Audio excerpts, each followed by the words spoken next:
오늘도 주님의 은총이 우리 모두 가운데 충만히 넘쳐나시길 소망합니다. 오늘 말씀의 제목은 2절에 기록되어진 아직도 소망이 있나니라는 제목으로 함께 은혜를 나누겠습니다. 여러분, 스가냐라는 사람이 2절 말씀에 보니까 에스라에게 전한 말, 아직 소망이 있다, 이렇게 아뢰고 있습니다. 이런 당시 에스라는 눈앞에 마주한 자신이 감당할 수 없는, 자신이 어쩌야 할 수 없는 그 절망적 현실에 그 마음이 무너져 내리고 있었습니다. 그런데 스가냐가 전한 이 말에 에스라는 힘을 얻고 다시 주저앉아 있는 그 자리에서 일어나서 주께서 맡기신 그 사명을 끝까지 감당하게 되어집니다. 이런 말 한마디가 주는 힘이 있잖아요. 말의 힘. 어떤 말은 사람을 살리기도 하고 또 어떤 말은 사람을 죽이기도 합니다.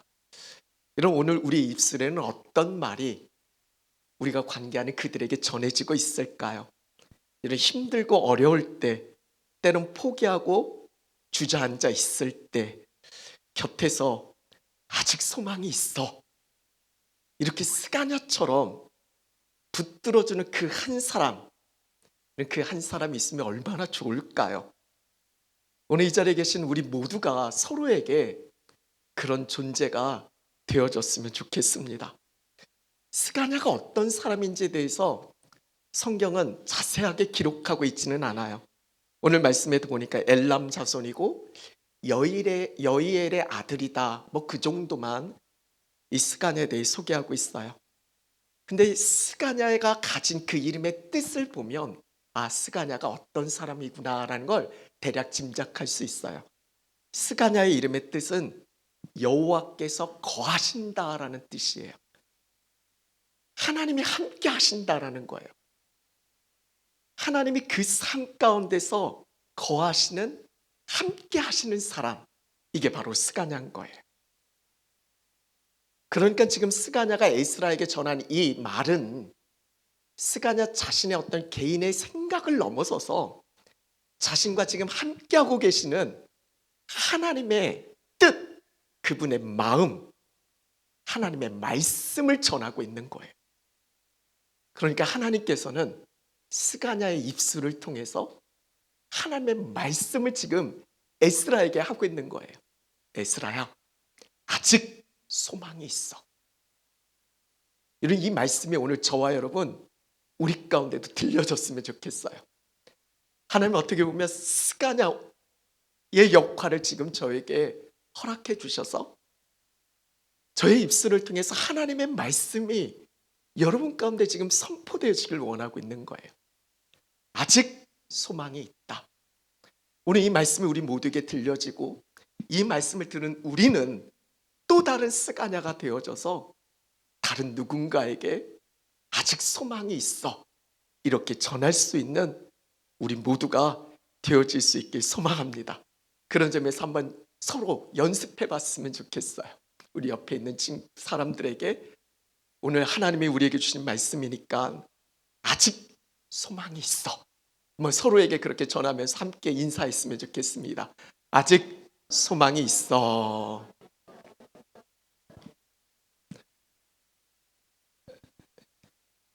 여러분, 그렇게 지금 서로에게 전했는데 다시 한번 그 사람을 보세요. 어떻게 소망이 정말 있어 보이세요?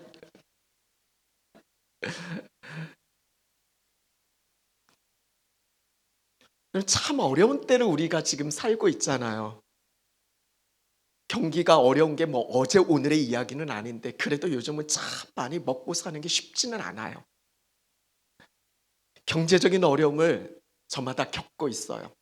물가가 참 많이 올랐어요. 제가 뉴질랜드 온 지 이제 3년 됐는데 와, 처음 올 때하고 너무 달라요. 많은 어렵고 힘겨운 시간들을 아마 여러분도 보내고 계실 거예요. 그러면 몸이라도 건강해야 되는데 몸도 시원찮아요. 또 질병의 고통과 아픔을 안고도 있어요. 그러면 사람과의 관계도 좋아야 되는데 또 그것도 아니에요. 관계가 깨지고 무너지기도 해요. 우리의 어떤 앞날에 대한, 미래에 대한 염려와 불안이 있어요. 반복되어진 어떤 삶의 실패에 대한 그런 염려가 있어요. 때로는 너무 감당기 버거운 우리의 삶의 현실이 있어요. 지금 여러분들이 아직 소망이 있다라고 서로에게 전하긴 했지만 정말 소망이 있어요? 때로는 도무지 소망이 보이지 않을 때가 우리 삶 속에서 있어요. 여러분 목회하면서 참 마음 아픈 것 중에 하나가 고난과 어려움 가운데서 절망하고 있는 성도들을 보면 참 마음이 아파요. 그 안에 담겨져 있는 하나님의 뜻이 있겠지 생각해도 때로는 참 힘이 빠질 때가 있어요. 야고보서 1장 2절에 야고보 사도는 초대교회 성도들에게 이런 이야기를 해요. 내 형제들아, 너희가 여러 가지 시험을 당하거든 온전히 기쁘게 여기라. 참 이런 권면이 어떨 때는 참 잔인하다 느껴지지 않아요? 여러 가지 시험을 당하고 있는데 어떻게 온전히 기뻐할 수 있겠어요? 이런 초대교회 성도들이 겪었던 그 고통과 아픔은 우리의 상상을 뛰어넘을 수 있어요. 너무나 엄청난 핍박과 박해가 그들 안에 있어요. 때로는 환난, 그것으로 인해 죽음의 현실을 그들은 맞닥뜨려야 했어요. 온전히 기쁘게 여길 수 있는 상황이 아니에요. 그런데 너무 놀라운 건 그들 안에 기쁨이 충만했어요. 여러분 사도행전의 말씀을 읽어보면 초대교회 성도들의 모습이 나오잖아요. 때로는 채찍질을 당해요. 때로는 능욕을 받아요. 그런데도 그들은 기뻐하면서 떠나요. 박해를 당해요. 그래서 결국 쫓김을 당해요. 그래도 그들 안에 기쁨이 충만했다라고 전하고 있어요. 어떻게 이게 가능할까? 이유는 너무 분명해요. 그들 안에 있는 소망 때문에. 이 소망이 버텨내게 하고 이 소망이 견뎌내고 이겨낼 수 있는 힘을 주는 거예요. 오늘 이 자리에 계신 여러분, 우리 모두에게 이 소망이 부어졌으면 좋겠어요. 이 소망의 힘으로 혹여나 지금 낙심 가운데 때로 너무 낙담이 되어져서 그 절망의 자리에서 주저앉아 있다면 이 소망이 우리 가운데 다시 품어져서 이 힘으로 다시 일어나서 어떤 상황에도 흔들림 없는 주님의 뜻하심을 아름답게 펼쳐갈 수 있는 여러분 모두가 되어질 수 있길 간절히 소망합니다. 그래서 오늘 소망에 대한 말씀을 나누면서 두 가지를 오늘 말씀 속에서 함께 나눠보려고 해요. 처음에 소망은 하나님께 있어요. 오늘 1절, 2절 한번 같이 한번 읽어볼까요? 다시 한번 우리 같이 읽겠습니다. 에스라가 하나님의 성전 앞에 엎드려 울며 기도하여 죄를 자복할 때에 많은 백성이 크게 통곡하며 이스라엘 중에서 백성의 남녀와 어린아이의 큰 무리가 그 앞에 모인지라.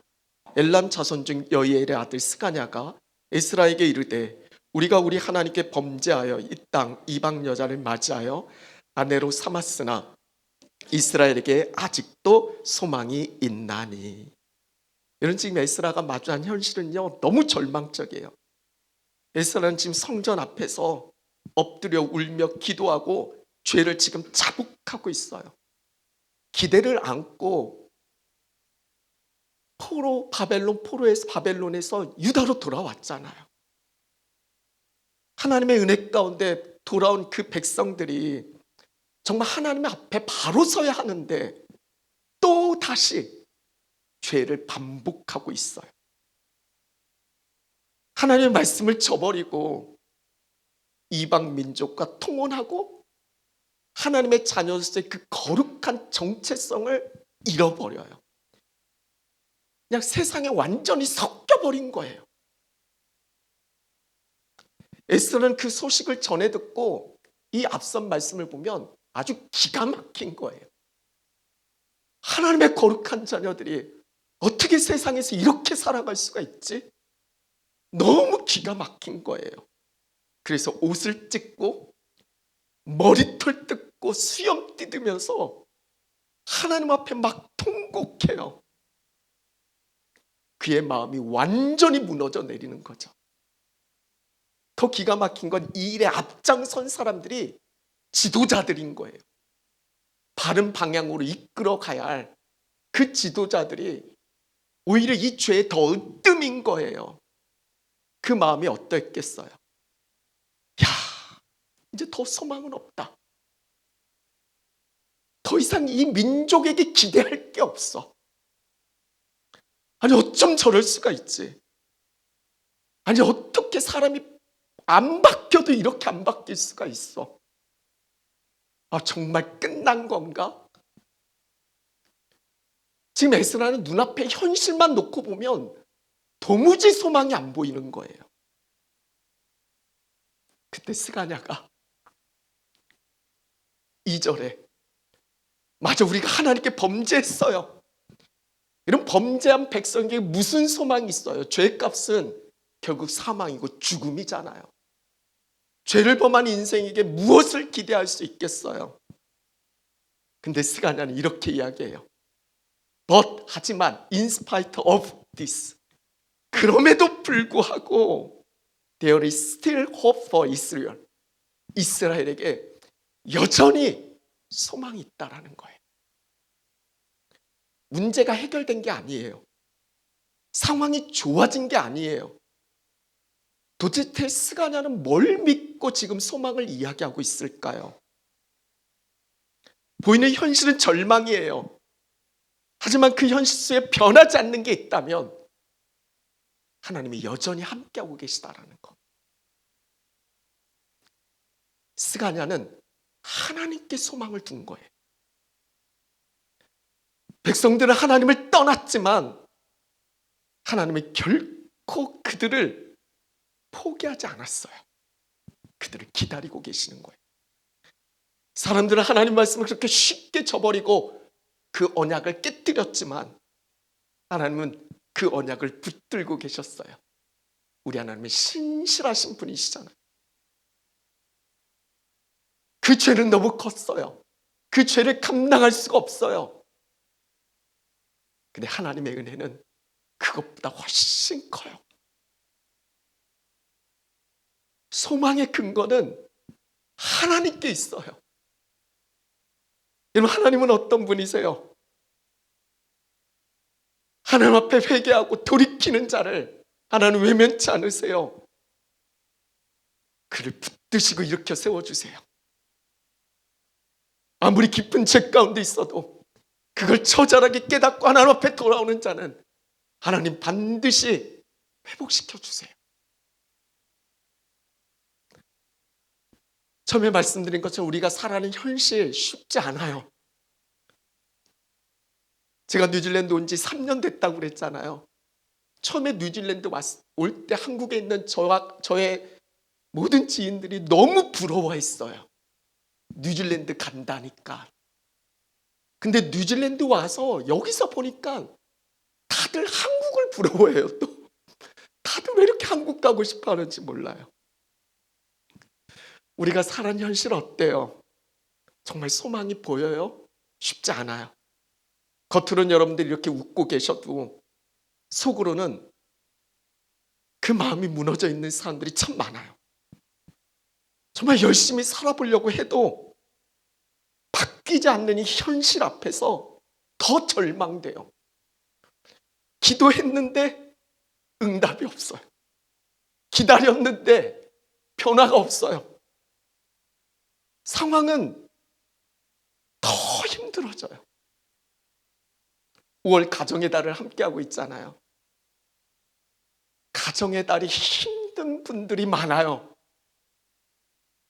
이미 깨지고 무너져 있는, 어디에 소망을 둬야 할까요? 정말 소망이 있기는 있는 건가요?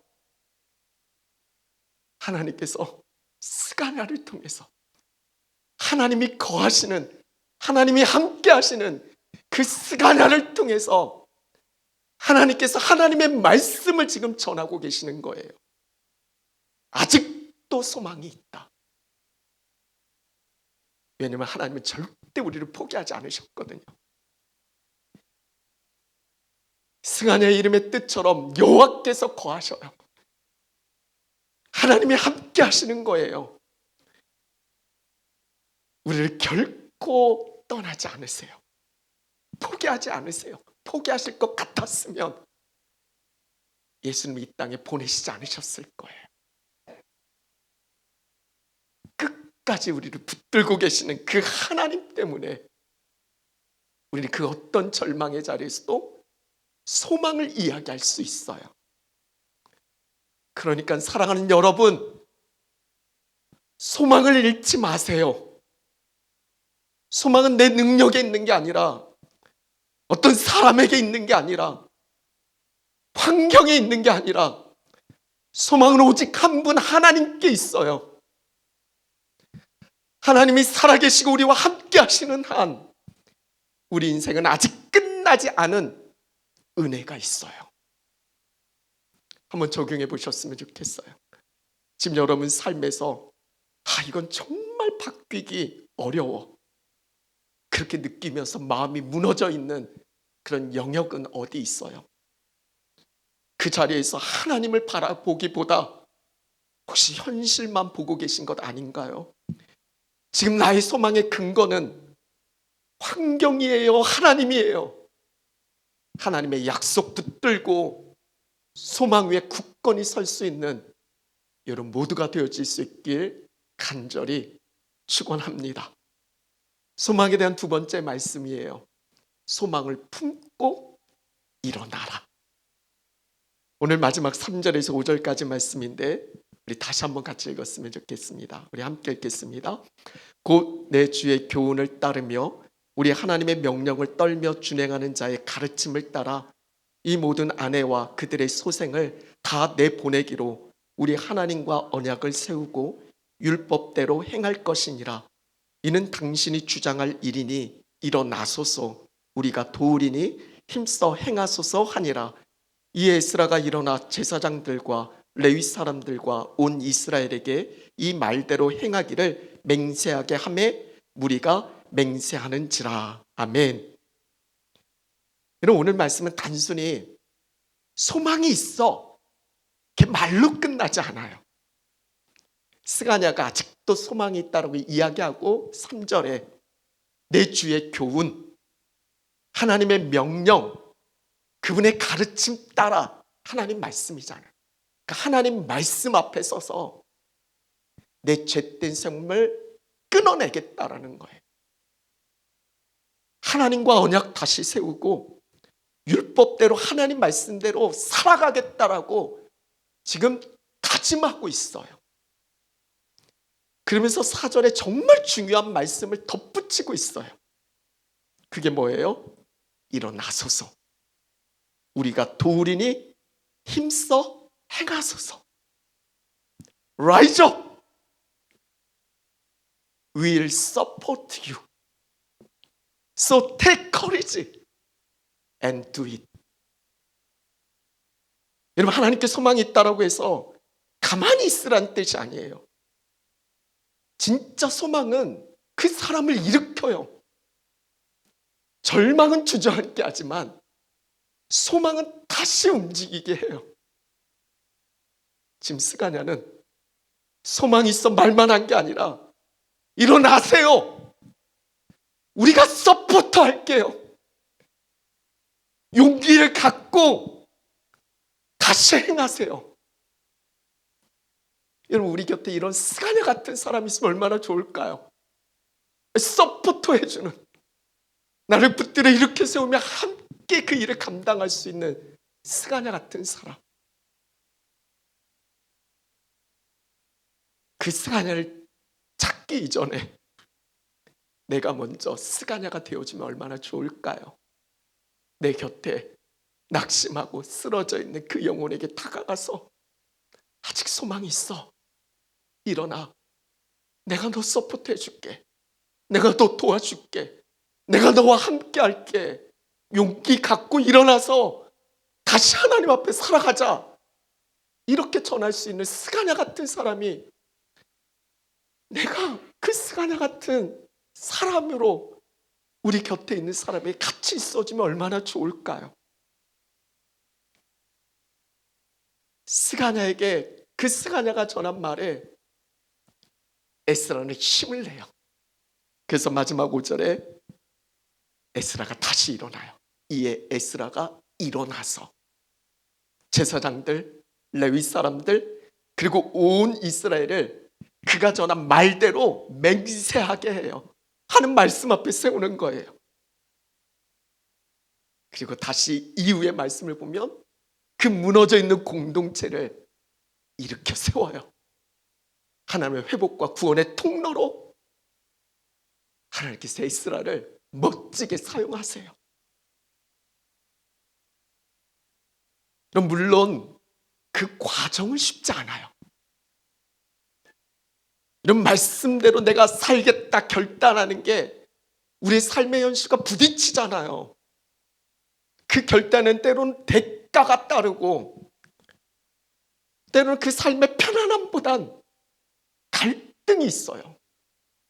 이 거짓된 세상에서 하나님의 말씀 앞에 삶을 살아갈 때 부딪혀지는 그 만만치 않은 거센 영적 공격이 있단 말이에요.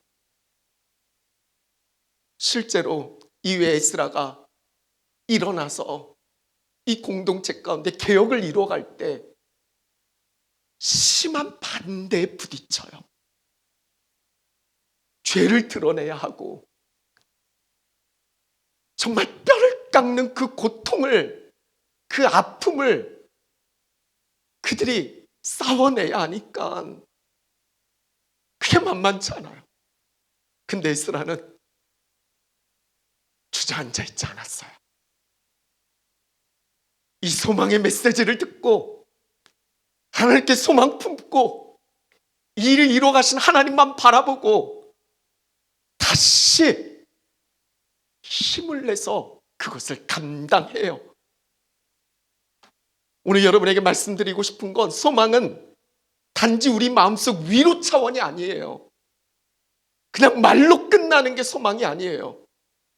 참된 소망은 그 사람을 다시 일어나게 해서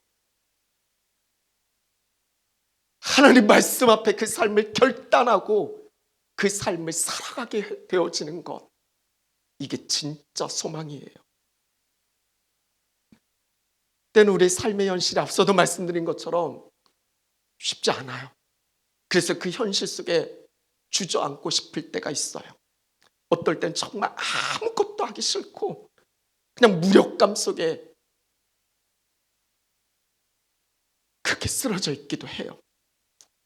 어떨 때는 그냥 괜찮아지겠지 하면서 그냥 넘겨버리기도 하고 나와는 상관없어 하면서 그냥 무시하기도 해요. 근데 여러분, 성경에서 말하는 소망은 그냥 단순히 되겠지 않은 이런 기대감이 아니에요. 다시 하나님 앞에 서게 하는, 다시 순종하게 만드는 힘, 이게 소망이에요. 하나님은 완벽한 사람 쓰지 않아요. 완벽한 사람은 하나님을 의지하지 않겠죠. 자기가 완벽한데 굳이 뭐 하나님을 찾을 이유가 있겠어요? 성경에서 하나님이 쓰신 하나님의 나라의 역사에 귀한 통로가 된 사람들을 보면요, 그 면면들이 참 약하고 참 뭔가 부족하고, 그리고 한 번에 다 되어서 된 게 아니라 실패하고 때로는 넘어지고 쓰러지고. 근데 중요한 건 뭐냐면 그 가운데 다시 주님 바라보는 거예요. 다시 말씀 앞에 서서 내 자신의 삶을 살피는 거예요. 그리고 다시 그 말씀 붙들고 일어나서 보여지는 상황과 현실에 주저앉아 있는 게 아니라 이루어 가실 그 하나님 바라보고 믿음 안에서 내게 주신 삶을 뚫고 가는 거예요.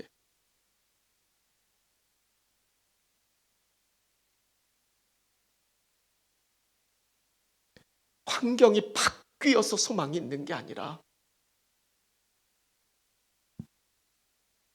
나의 어른과 죄됨을 인정하고 다시 하나님 말씀 부여잡고 순종으로 나아가는 그 삶 속에서 소망이 현실이 되어지는 그런 은혜를 누리게 되어지는 거죠.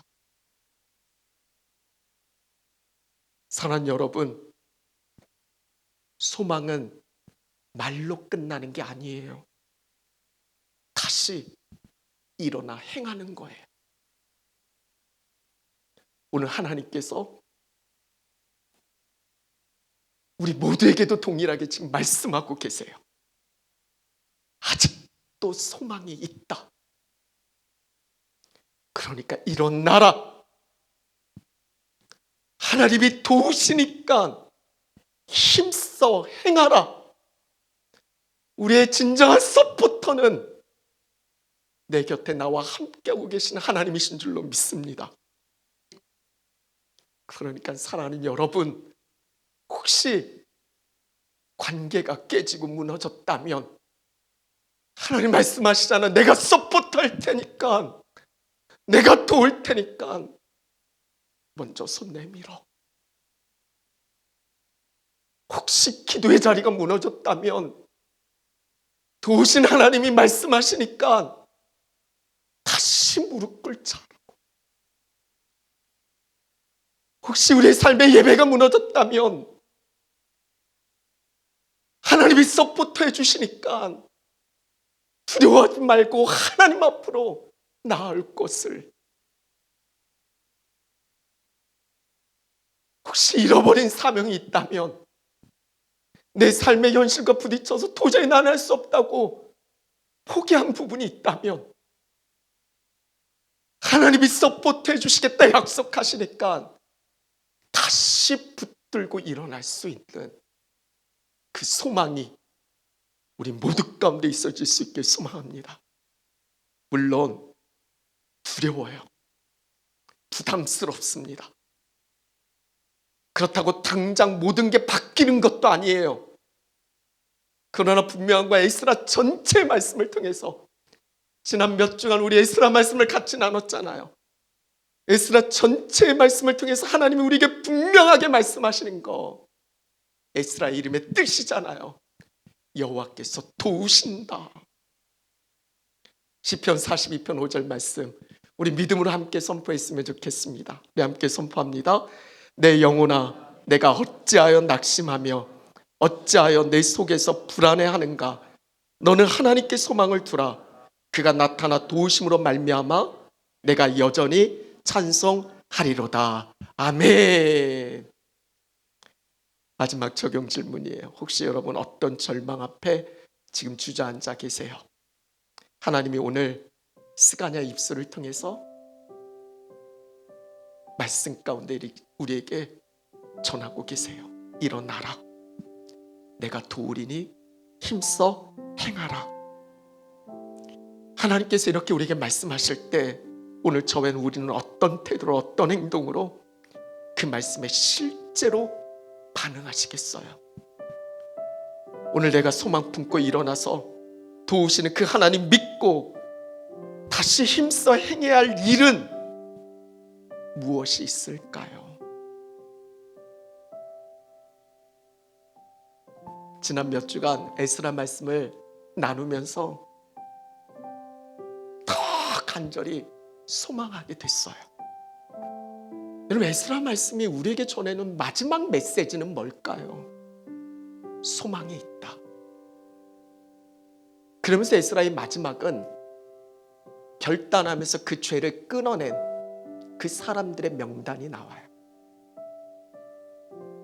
이방인을 아내로 맞이하고 세상과 섞여버렸던 그들의 이름이 나와요. 그러고 그냥 에스라 말씀은 끝나요. 에스라가 주는 결론이 뭘까? 한번 생각해 봤어요. 에스라는 2차 포로 기한에 왔잖아요. 1차 때 와서 그들은 성전 재건하고 뭔가 대단한 거 이룰 것 같았는데 또 무너졌잖아요. 2차 때 와서 이런 개혁이 일어나서 또 세워진 것 같은데 3차 때 느헤미야가 와서 보니까 또 똑같아요.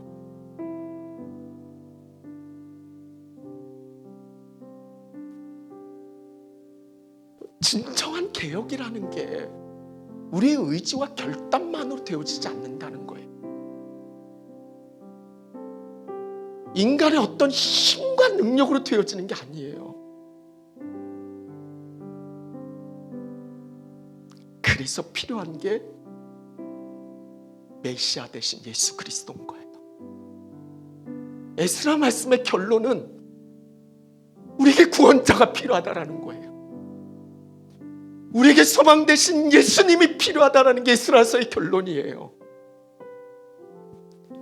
예수님의 그 보혈의 능력, 그 성령의 강권하심이 우리를 근본적으로 변화시키는 거지, 내 어떤 수고한 노력 차원으로 되어지는 게 아니라는 거예요. 이런 이스라엘이 잘나서가 아니에요. 그들이 완벽하게 회개해서도 아니에요. 그들은 끊임없이 넘어져요. 같은 죄를 수없이 반복해요. 그렇게 하나님의 마음을 너무 아프게 했던 백성들이에요. 그런데도 하나님은 그들을 버리지 않으세요. 왜요? 하나님은 한 번 부르신 그 백성을 끝까지 붙드시기 때문이에요. 하나님의 부르심에는 후회하심이 없기 때문이에요. 끝내 고치고야만은 그 하나님의 열심이 있기 때문이에요. 우리도 여전히 넘어지고 연약해서 여전히 흔들리고 그렇게 깨지고 상해요. 죄와 늘 싸우고 그러면서 무너질 때가 많이 있어요. 사랑하는 여러분, 소망은 우리에게 있는 게 아니에요. 그런 우리를 끝까지 붙드시는, 포기하지 않는 하나님의 사랑,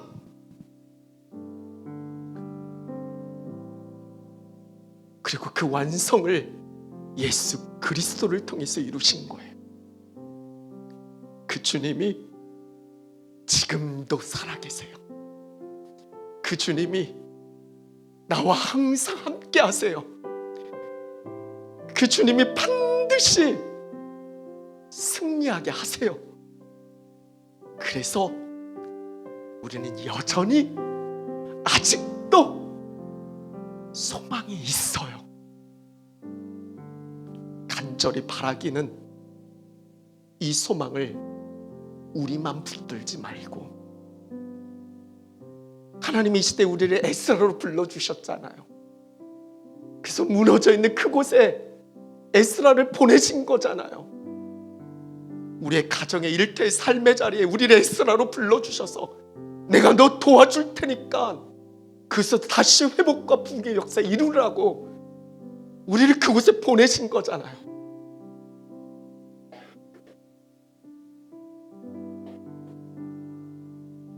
절망 가운데 쓰러져 있는 그들에게 우리가 전해야 할 소망을, 나만 붙들어야 되는 소망이 아니라 스가랴처럼 그걸 전할 수 있는 소망의 메신저가 되셔야 돼요. 베드로전서 3장 15절 말씀이에요. 너희 마음에 그리스도를 주로 삼아 거룩하게 하고 너희 속에 있는 소망에 관한 이유를 묻는 자들에게 대답할 것을 항상 준비하되 온유와 두려움으로 하라고. 우리 마음에 예수를 주로 받았어요. 나의 그 무엇이 아니라 주님 때문에 우린 거룩한 주의 자녀 백성이 되어진 거예요. 그 어떤 삶의 자리에도 우리가 소망 잃지 않는 분명한 이유는 나의 주 되신 그분이 나의 소망이기 때문에 그래요. 사람들은 때로는 이해하지 못해요. 아니 어떻게 이런 상황 속에서도 기뻐하고, 아니 어떻게 이런 상황 속에서 즐거워하며 살 수 있지? 그때 우리는 당당하게 선포하는 거예요. 내 안에 소망의 이유가 있다고. 그 어떤 것도 끊어낼 수 없는 소망이 내 안에 있으니까 그 소망이 없는 세상 사람과 똑같이 좌절하고 절망하는 게 아니라 그 속에서 난 버텨내고 이겨낼 수 있는 소망의 이유가 있다고. 그걸 붙들고 살아내는 삶이 복음을 사는 거 아니겠어요? 세상은 점점 불안하고 어두워지고 있어요. 사람들은 어디서 소망을 찾아야 할지 그걸 모른 채 살아가고 있어요. 오늘 저는 우리를 통해서 흘러나야 돼요. 우리의 소망은 우리를 끝까지 사랑하시고 붙드시는 예수 그리스도께 내 소망이 있다라고, 주님 안에서 다시 시작할 은혜가 있다라고, 어떤 상황에서도요 이 소망 붙들고 살아내세요. 그리고 스가랴처럼 아직도 소망이 있다라고, 내가 서포트 해줄 테니까 일어나서 힘내라고 전할 수 있는 소망을 마음에 품고 그 소망의 삶을 살아낼 뿐만 아니라 그 소망을 전할 수 있는 메신저가 되어지는 저와 여러분 우리 모두가 되어질 수 있게 간절히 축원합니다.